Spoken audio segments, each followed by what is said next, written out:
Picture this. You walk into a bookstore and there it is, your book proudly displayed with your name on the cover. The best part about this is it doesn't need to be some far off dream. As a blogger, you've already created a home for your ideas and your stories. From here, it's all about taking the right steps to transform them into a published book. But what are these steps exactly?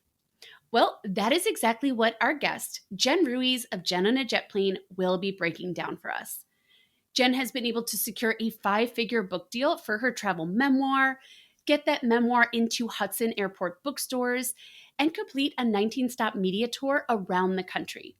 And today, she'll be sharing her best tips to help you do the same. But first, I want to direct your attention to the video description or the QR code on your screen where I've shared a link to my free travel blogger resource library. Inside, you'll snag access to 55 plus resources, from cheat sheets to workbooks to workshops to video tutorials that can help you truly turn your blog into a profitable business, and that includes a book publishing cheat sheet to pair with today's video. I am all about implementation, and I really want to make sure that you don't just watch this video and forget about it, but that you actually use what is shared to make your blogging life easier. Feel free to even pause this video to go grab those resources. You back? Then let's dive in. Well, thank you, Jen, so much for taking the time to share your tips.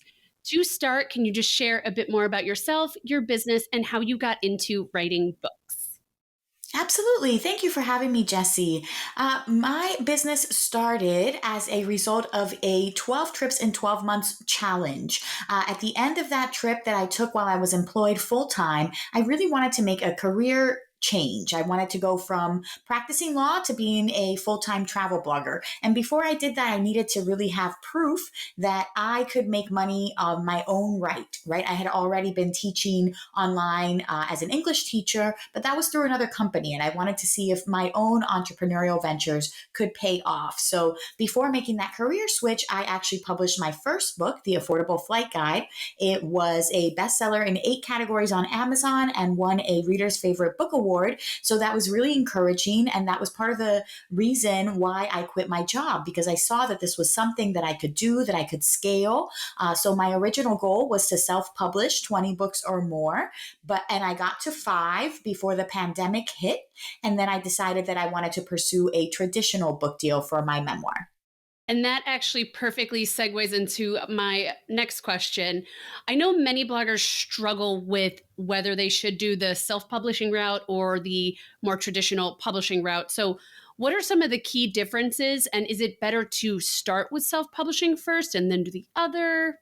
I think it comes down to your goals and your audience. So if you are somebody whose goal is to really monetize a book, let's say somebody has a really detailed technical like SEO guide, or a friend of mine has a really detailed guide on moving to Europe. So she doesn't want to necessarily sell that for Amazon prices or market prices. They want to sell that for a premium, like $60, $80, something like that, right? That people aren't paying for books, but they're paying for like a ebook or a manual or something that you have yourself.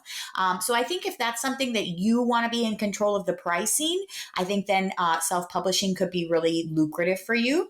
If it's something where you know that you have an audience of people that are primed and ready to buy because you're already a subject matter expert in this topic, then that self-publishing could be really lucrative for you as well.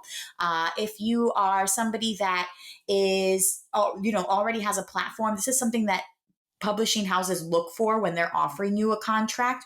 And there's really no one way or another that you have to go. You can choose to be traditionally published first and then self-publish after, which a lot of authors do if they feel like they're not getting enough percentage of the royalties in a traditional publishing deal, because usually you'll get anywhere from like 10, 15, 20% max of the royalties. Whereas when you self-publish, you can make 70% of the royalties. So it's a big chunk of difference in what you're getting money wise. So sometimes big authors actually realize that they do the bulk of the marketing, that it's already their own built-in audience that's buying the books. And so they realize that they could make more of a profit if they shift from traditional to self-publishing, particularly for like the really prolific writers, the romance writers, the young adult writers, things like that.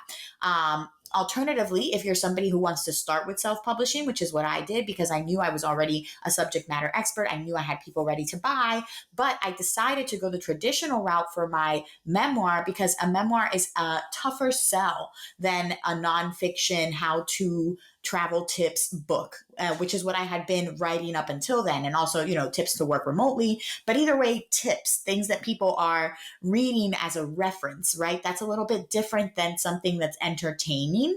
And again, people do this all the time in the fiction realm, but for nonfiction memoir, I wanted it to have a broader reach. I wanted it to have distribution in bookstores. And you can do this yourself with self-publishing, but it's like part of your contract when you go with a traditional publishing company. So you don't have to take that extra step to get that distribution or figure that out yourself, get into libraries, all those things, right? They're doing a lot of that for you. And then also I wanted to have TV and film rights be a possibility as well, because I thought this story could be something that could be adapted later on. And so that's something where a publishing company absolutely helps because they know the producers, they're, sharing your information. So there's lots to think about on both sides, revenue, the amount of marketing that you do. But ultimately, at the end, I do want you to realize that you are the marketing machine behind your book. If you get a book deal, that does not mean that your publishing company is going to do everything for you. They're going to sell your books for you. They're going to set up a book tour for you. Like, unless you are Cameron Diaz or another really, high profile Whoopi Goldberg, high profile celebrity, it's you. You're going to have to do a lot of that legwork regardless of which avenue you choose. And then I'd love to know a bit more about your personal journey with your book. So, can you share your story of how you actually landed your book deal for 12 trips in 12 months, make your own solo travel magic? Yes. So when I knew that I wanted to pursue getting a book deal, it was because the pandemic hit, all travel had stopped, all my blog revenue had stopped, nobody was searching for travel related things anymore. So I had the time now and I wasn't traveling anywhere. So I could really sit and devote myself to figuring out this process. So I knew that first things first, you need a strong query letter. So that's just kind of a 1-page summary of your book, your marketing plan, who you are and what your idea is, so that people can understand and see if they're interested and then request additional materials. So I booked a coach. I worked with a coach to work on my query letter and make sure that that really highlighted everything I needed it to highlight, answered questions that agents might have, really painted me in the best light possible, used the right terminology that agents were using, just all of that in the 1 page. From there, I had to submit that query letter to agents, which is the traditional process of getting a book deal. So you have your query letter, you're now sending your materials to agents to see if they're interested and want to potentially represent you and try to sell your book to a publishing company. So I did that and I sent my query letter out, but I knew that I had a better chance. So I sent out to like a handful of agents that I researched on Publishers Marketplace, which is a website that has all the different agents and all the different books that they've represented and the book deals that they've gotten. So you can research people and their contact information and their genre and everything on that website. So I had done some research. I identified a couple agents. I'd sent out some queries, my query letter to a couple of them. And I realized that I wanted this could be a long process. And this is kind of the hole that a lot of people then get stuck in, where they're like, okay, I've been querying for years. I've sent my query letter to hundreds of agents and everybody's just been crickets or they've rejected me, summarily. And it's just feels like I'm swimming upstream. And so I did not want to fall victim to that. I think it can be really depressing and it can make you really question yourself as an author. So I did what I have already seen to work from other areas where I was, doing entrepreneurial endeavors. And I decided to apply for and pay for the Writer's Digest conference. So in 2020, it was the first year that conference went virtual. So I had a unique opportunity to be able to pay less to attend that conference, just the admission fee, like $500, and then whatever it was extra for the pitch slam, which was a dedicated session during the conference where you were paired with agents that are interested in representing the genre of book that you are writing. And so during that pitch slam, that hour that you have, you're meeting with like 10 agents back to back. And they're seeing you, face to face, computer to computer, but it's a much more personal than get just an inbox, a bulk submission inbox and your email. And so that is how I found my agent, was through that conference. And that's how I found so many other deals and partnerships and all of that in all of my business endeavors, is actually meeting people face to face. Like, there's something to be said for that. So I went, I had some interest from different agents, and then I went back to the coach, and then we worked on the book proposal.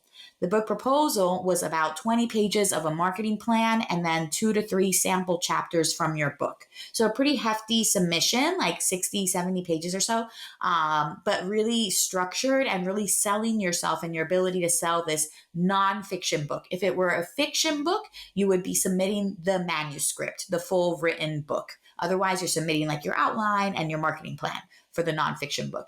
So I did that. I submitted that, and I had an offer of representation from my agent. And then a few months later, she went and she took my materials, my book proposal. She was shopping it around. And then a few months later, we had an offer. And that was a book deal that came with an advance that they give you, that's an advance on the royalties that your book is expected to make. Yeah. And then that was it. That was how I got my book deal. That's so interesting. Are there a lot of different events like the Reader's Digest conference, or is that sort of the big one if someone wanted to do this sort of thing? There's a handful where particularly your goal is to go and meet the agents. And so there's a handful of different writers conferences, genre specific conferences, like the romance writer conference, the young adult writer conference, the horror writer conference, whatever the case may be. And you can meet and pitch agents usually at those as well. That is really good to know. Now, if a blogger does decide that they want to go the traditional publishing route, what does the process look like from start to finish? You kind of already explained it. Is that typically what it would be for anyone kind of going this route? It's the most traditional way. You also have like hybrid publishers that they can sometimes approach you and they'll help you to publish, but it's not the same kind of thing. They may have you sometimes like fronting some expenses or things like that. So you have different and I'm really not that familiar with hybrid publishers to be able to speak to them. So don't hold me to anything about hybrid publishers, but you have different levels of publishers and how involved they'll be and how much support they'll provide and how much handholding they'll do, things like that. So you definitely have options. Some people get approached when they have something that goes viral, if they have, accounts that are doing really well. A lot of my personal finance friends have been approached because personal finance is a lucrative genre. Memoir is a little bit less likely that you're going to be approached. You're probably going to be, selling that. Something more like a reference book, maybe. And I've also been published in like guidebooks, which is a whole different story. That's more like freelance travel writing than publishing, but you do get a byline and you get, your name sometimes on the cover for those, depending on the company. So yeah, there's lots of different ways people can be approached. You can pitch, you can do hybrid publishing.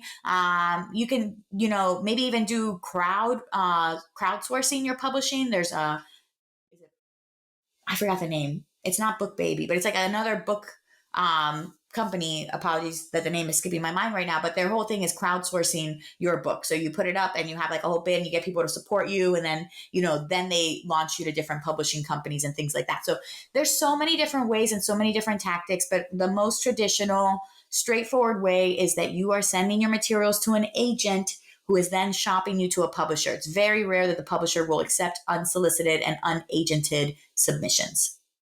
Now, before you were talking about the query letter and how long that could take for it to get accepted. So I'm assuming before you even send that, you want to really make sure your book idea is good enough to be accepted. How can someone figure out whether their idea is marketable as a book? And what are the key elements of a successful book proposal to pitch that idea effectively?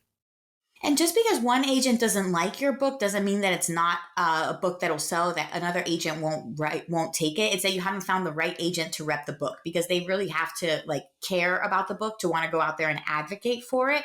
And so maybe you just haven't found the right agent yet, or you're pitching the wrong people. And again, that's where I feel like having a personal connection, meeting people, doing things face to face can help you, because even the people that weren't interested in my query letter at that conference still gave me, a reference to another person they knew who could be interested, or something else that they offered that could help me. So it was a lot better than just having like crickets from an email. But that being said, some of the things that agents will be looking for I think a lot of people think that it's an advantage if they have like a one of a kind, brand new revolutionary book. That is actually a disadvantage. That means that nobody knows where your book is going to fall on the market. They don't have any other comp books. Being one of a kind, being new, nobody's ever done this before. Big red flag for publishers because they don't know how it's going to perform. They don't have anything to compare it to. Like, you definitely don't want to do that. And at the same time, not having had other books in this genre that have been published that you can share and show their success, also a red flag, right? If the last book that did well in this genre was published 10 years ago, that's showing the publisher that there isn't a market for that. So, and you don't want to bash the past book. So you want to, part of your book marketing proposal, and again, this is just for nonfiction books. So we're talking memoir, we're talking reference books, we're talking travel tips and guides. We're not talking like stories, fiction books. That's a whole different thing. Yeah, but if you're going to be having a whole section of your marketing plan that's dedicated to comp books, and you don't want to be bashing those comp books because you never know who in the industry is represented or is connected to those books. So you just want to like distinguish them. This book was like, really successful and talked about hiking the Pacific Crest Trail. My book is going to be about finding different hikes around the world. So it's going to be a bit of a broader coverage of hiking, but it's still going to be relatable to the same audience that liked this and bought this book. So you're telling them you have already this warm market in this audience. And then you're also doing market research. There's a whole part of your plan that's dedicated to that. So how many people, like for me, it was how many women are traveling solo? What is the trends with solo travel? What are some market research things that I can point to here to show that there would be buyers for this book? And this was a tough sell during the pandemic when nobody was traveling, even though I knew that it wasn't going to come out till years later, right? It came out 2024 when everybody's traveling, and solo travel is a big thing. So I knew with the timeline of when it was going to come out that travel was going to be restored and a big trend, and that revenge travel was going to be happening. But it was still an uphill battle to convince them of that, that there's going to be these buyers. So that's up to you to show that in your proposal with compelling research, the success of other books, your own successes of things, features that you have been in, things like that, to show that there is a demand. Your own numbers, that's why they're looking to see that. That's why it's so tough to get a book deal if you don't have an author platform already, because they want to see that there are people that are primed to buy from you. And that actually kind of leads into the next thing I was going to ask about. Are there ways bloggers who often do have these built-in audiences, are there ways they can leverage their own blog, social media, and online presence to more easily land or promote a book deal? You have to leverage and showcase whatever numbers are helpful for you, and whatever cards you have, and that's really going to vary depending on the person. So maybe for you it is that you have crazy blog traffic, you have over 100,000 views a month, and you want to use that to be your marketing platform. Maybe it's that you have a dedicated and really responsive email list, and that's where you're going to have your biggest ROI. Maybe it's that you have a really great TikTok channel that performs really well and your videos go viral, and so you have a plan for how you're going to share your books on there. Maybe it's that you have, it really depends on what's up your sleeve and what it is that you can capitalize on and how you can best show that to the publisher. So you want to throw everything you have. I mean, you're going to list every possible semi-famous blogger friend, anybody that could potentially be sharing your book. Like, seriously, that's a whole section of like people who could endorse the book, people who would share the book. And you would list like everybody that you know from your blog world, especially if they have big audiences, because now you're pooling this and saying like, I'm going to ask for favors from all these people. Here's all the places like my blog has been featured. Like, we've been in Business Insider before. So when the time comes, I'm going to pitch Business Insider and ask them if they want to feature the book. Like, you have to have pretty much everything that has ever worked for you in the past, and then showcase that in your marketing plan as something that you have in your arsenal that you can use and in the future have that benefit them and result in sales. And then beyond sort of promoting, on your own channels, tapping, your blogger friends and things like that, what else goes into successfully promoting it? Yeah, so this was just even just getting the book deal. And then you have the whole year's process of editing the book, writing the book, working with so many different teams within the publishing company that you think you're done final edits. And then there's still like 5 more rounds of different types of edits, like there's so much that goes into this behind the scenes. And then once it's out, a lot of people, think that their job's over, but really at that point, your job's just beginning, because if nobody knows about this book, then nobody will be able to buy the book. And so then your job becomes nonstop 24/7 promoting the book. And that is just a whole episode in and of itself. I mean, it could be a whole podcast on just book promotion. And so I did that. I just sat there and I made a whole list of everything that I saw for different book promotion tactics, from having t-shirts with the book to having promotional merchandise to doing influencer boxes. I made 65 custom influencer boxes that I sourced different book influencers for, and I sent them the materials and hoping that they would get, share with their audience, recommended on their reading list, things like that. Just nonstop promotion. I hired a publicist. I was doing TV appearances.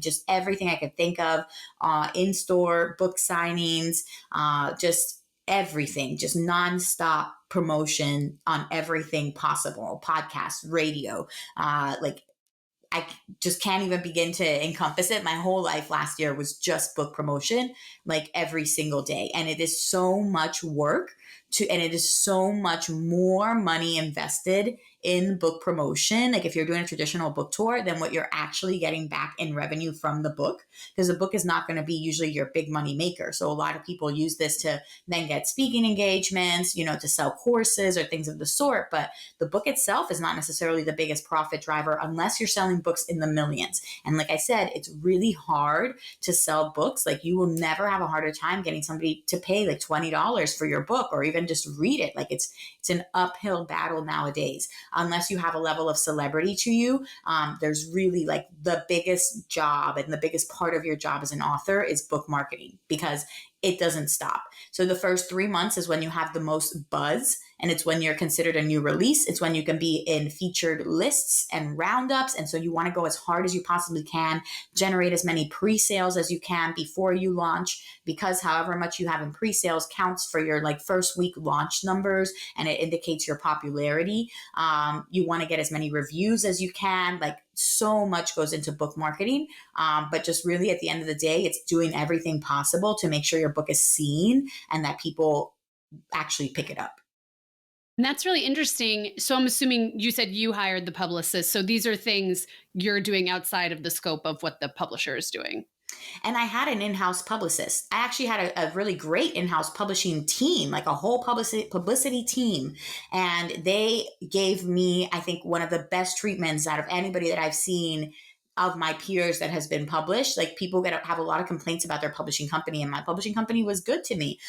But even with that, you are one of many, many books that they're publishing. And ultimately, you are not somebody that is known. Like, I'm sorry, but I know I'm fabulous, but I'm just like Whoopi Goldberg, Robert Downey Jr. Like they all released books at the same like time that I did. And even if they didn't, like they still have more of a celebrity name than I do. So ultimately, when it comes to the priority of this publishing company and what they're going to push, and this is not, I don't take this personally. It's this business, right? So you're going to have the Whoopi Goldbergs and the Robert Downey Jr.'s at the very top getting all of your attention. And you're going to have then your like New York Times bestsellers. You're going to have your really big like romance authors or people that do really well at the conventions. And then you have like your brand new release travel person, right? Which is going to be a little bit low on the totem pole. So I don't have any problem with that. I anticipated that. And I think a lot of writers make the problem of, again, thinking I have a publishing company, I'm all set, they're going to promote me, they have a whole publicity team, they have an 8-page publicity plan, which my publishing company did,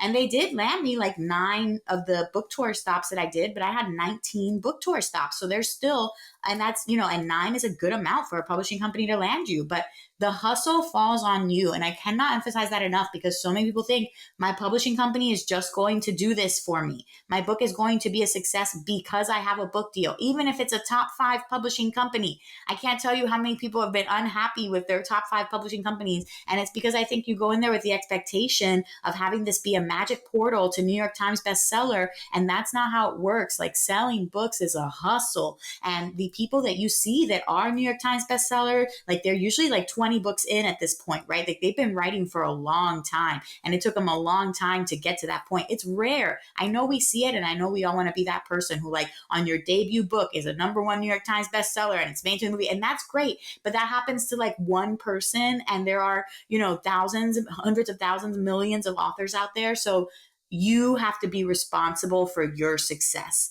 And any publishing company, even when they have a publicity team, I had a whole publicity team. They did a really good job for me. But yes, I knew that I was going to have to invest on all of those outside things because I wanted my book to succeed. And with the book tour, so they got some of the stops, because I believe it was 19 stops in total. Yes. Do you then, so once the stops are landed and maybe they've gotten some, you've procured some, do you then have to promote each individual signing or event that happens? Yeah, and they didn't all go great. So some of them were totally sold out. I think my least attended one had 2 people, and it was so embarrassing because I had flown across the country to be there. I'd spent over $1,000 to get there, and to have like 2 people and to be buying 3 of my own books. So that was like the worst one. And it's a lot, and it was back to back, and it is tough to promote. So, I mean, you learn as you go, because this is my first like traditional book tour. And so I think moving forward, I'm making a note of what cities did I sell out in, what cities were slower. And those are cities that I would probably avoid going to again, because I probably don't have as much of an audience or a crowd there. But yeah, multiple times, like, out of the 19 stops, a good amount of them were really crowded, but at least 3 of them were like less than 5 people turnout, and that's after I've spent $1,000 to come across the country to be here. So yeah, and it's all out of pocket, all the travel expenses, all the influencer boxes, everything that external publicists, all out of pocket promotional expenses. Wow. Okay, so you've already given us a lot of insider tips, but I'm curious if you have any others for navigating the publishing industry and building relationships with agents or editors. I do. And I will say that you don't have to do a traditional book tour. If this is sounding like a big investment and it's scaring people, a traditional book tour is a big investment, right? You're flying all over the country to meet with people in person, and it's not necessary. You don't have to do it. Like, ultimately, it's a really fun part of the author process, but it's not your biggest ROI. Like, even at a sold out store, even if you like completely kill it, right? Like, in celebrity level numbers, you could have like 500 books that you sell that day. But if you have a video that goes viral, you could be selling 500 books if that video hits 1 million views, So it doesn't have to be the way that you do things, but it's just something that a lot of people romanticize. And so I really want to put the truth behind it so you can be prepared as to what that entails. And a lot of authors also experience burnout during their tours because, you have a lot of really sporadic hours, you're flying all over the place. So I've seen some authors that have like cut their tours early. So I just want to like let you know about that so that you could go into it knowing what it entails and seeing, is that the best ROI for me? Is that the best way for me to promote my book? You don't need to. People promote their book just online and do really, really well. Now, in terms of making relationships, I would attend different virtual like reader summits. Bookfest takes place in the fall. Women in Publishing Summit, that's taking place now in September and March. It's always during Women's History Month. And so they have these different events all throughout the year that you can attend. You can be meeting or networking with agents on these events, maybe getting their contact information. Generally, you can be searching hashtags like hashtag MSWL is manuscript wish list. And that you'll have agents saying, hey, I'm looking for this type of book. Send me, proposals on this type of book. And so that way you'll know, same way that, editors who ask for calls for pitches, you know already what they're looking for, and you're hopefully sending them something to meet that need. And you can research and make those connections on social media, through Threads, through X, through the designated marketplace like Publishers Marketplace, although Publishers Marketplace is a paid service. So I would only recommend it like while you're actively querying and you need that information. And it's really for the information of other book releases that have been signed, because that's where people announce their book release formally to the publishing world. And then from there, I would say, yeah, just get help if you need it to actually make your materials professional and stand out and see, because there are things that you may not know, right? Like for me, it was she really wanted to talk about how it yes, I'd self-published and gone from self-publishing to traditional publishing. So we had to address that. Why this book and why now? But also really emphasizing that in a span of 2 years, I, self-published these 5 books and grew my audience to X amount. So really trying to highlight it in the best way possible. And I think that if you reach out to different mentors in this space, attend different like free sessions, read CREEDSY. They're a platform that connects you with editors and a bunch of other things like that, resources for writers, but they have free webinars all the time. And it'll be like, let's audit your query letter, or, and they'll have an agent on there that's taking like 3 letters that they're auditing during that webinar. And these are things you can attend for free if you just want to hone your skills and stay connected in the community in the meantime. I love Readsy. They actually did a guest workshop for my Travel Blog Prosperity membership, and I'm always blown away looking at their website, how much they offer.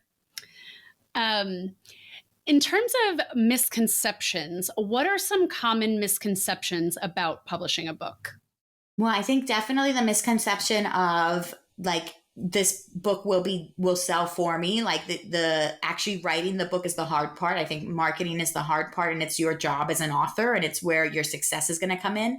I think the misconception that your first book has to be your end all be all, magnus opus, most amazing talent and gift to humanity. And that's way too much pressure to put on your first book. Like I think most authors, it's not their first book that's their, the book that takes off. It's a back catalog. Eventually, maybe it can get attention after they've written something that goes, wild, and now everybody wants to read everything they've ever written. But it's usually not the first book that, has this huge critical acclaim and all that stuff and all these awards. So don't put pressure on yourself to have your first book be that, and understand that, especially in the nonfiction world, it hurts you to kitchen sink everything and to put everything into one book. That means people aren't going to finish it. It's not going to get the transformation that you want. Like it's too much. You're actually better off breaking up what you know into smaller targeted books and making a series. That way your books are selling themselves. That way you have people that are interested already in knowing more about this topic. But don't put it all in one book. You're cheating yourself out of revenue, and you're cheating your reader out of actually like comprehending, because you're putting too much. So that's another misconception I think people have. And then I think that self-publishing is looked down upon. I think now with self-publishing being the way that it is, with the ability to get into bookstores, the ability to get into libraries, I don't think the average person can tell. Possibly still, if you work at the New York Times for the, bestseller list, and you have like this years and years of being in the industry and like kind of like a purebred attitude towards authors, that's fine. But really 99.9% of people, and definitely your consumers, they are not going to be able to tell the difference. So don't sit here and beat yourself up and think, if I'm self-published and I'm any less of an author, because you're not. The important thing is to get a book out and to get sales. And really at the end of the day, like your sales are all that matter. Like, yes, people put out like books just to get it put out. But I think if you really want to make an impact with your book, because I know some people are not motivated by money. I am. But for the people who aren't, and they just are like, I just want my book to help people. Okay, your book cannot help people if nobody knows that it exists. And nobody will know it exists if it's number 50 million on the bestseller ranking list, right? Because it's lost in obscurity. It's like being on page 90 of Google. Your blog post will not help anybody because it's never being found. And so you do have to, if you care to have this book be a message that you're sending out into the world, you really have to take the time to promote it, to make sure that it gets seen so that it can help the people that you want to help. And so I think that there's a lot of misconceptions, but publishing is still a really great agency. It's a really great thing to pursue. It's a great way to build your reputation. It's a great way to have a platform. It's a great way to establish name recognition and yourself as a thought leader in a certain space. So I still recommend it, even though, print books, obviously there's a lot of change in how things are being done. But I think that it's still a great industry to be in, and that the skill of writing and storytelling will never go out of style. This was so helpful. Thank you so much for sharing your publishing wisdom. Before we sign off, can you just let everyone know where they can find you? You can find me at my website, jenonajetplane.com, and on Amazon. All my books are there under Jen Ruiz, also Barnes& and Noble and Apple iBooks. And I will have all of that linked in the show notes or the video description, just depending where you're watching. All right, now I hope you enjoyed this video. I hope you feel inspired and empowered to land a book deal for yourself. Don't forget to grab access to the free Travel Blogger resource library linked in the video description or via the QR code on your screen. There are a ton of resources in there on growing your community and increasing your blogging profits, including a book publishing cheat sheet based on today's video. And of course, make sure to subscribe to the channel so you don't miss future videos sharing these strategies for bloggers who want to turn their blogs into profitable full-time businesses. Happy blogging!